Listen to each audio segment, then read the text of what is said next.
A New Orleans attorney has filed for a cease and desist order against the Saulet Apartments after some residents got sudden eviction notices after Hurricane Ida. Oh, there's something you don't want to see after a hurricane. The apartment complex claims damage from the storm has made some homes unlivable.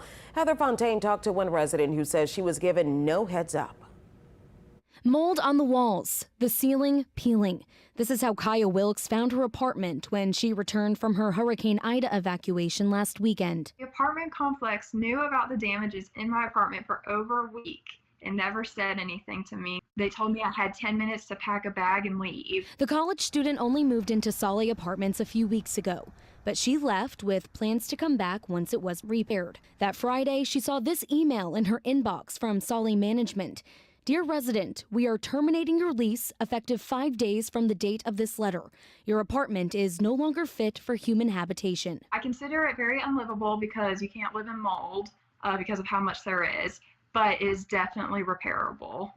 You cannot evict anyone until, number one, the courts open up, which they're not open yet, and number two, the 24th per the governor's order. Attorney Kenneth Bordes filed the cease and desist notice against the property on behalf of a different resident who is trying to stay in her apartment. His client claims the damages aren't even hurricane related, and she's been requesting repairs to leaky plumbing for a year. If in fact it shows that it's an unsafe environment, all right, let's put us in a new place. That's fine. But right now you're not telling me anything other than leave, and I'm looking at my place and it's the same way I left. He sent us a copy of his client's lease, which says in the event of construction, Saulet shall transfer the resident to another apartment.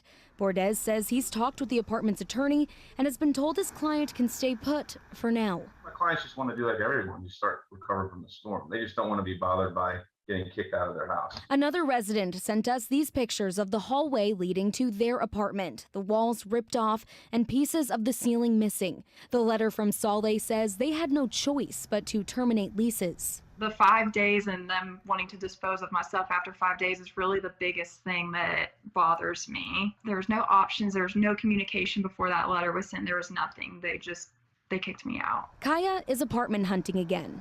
Based on conversations, Bordes believes there could be at least 100 other tenants dealing with the same eviction notice. Heather Fontaine, Eyewitness News. And this afternoon, the Saulet sent us a statement saying, like many buildings in the area, they received wind and water damage, but added that, quote, a third-party inspector has determined some apartments are uninhabitable and repairs cannot be safely accomplished while the apartments are occupied. Now, they say they had no choice but to terminate those leases. To read that full statement, go to our website, wwltv.com.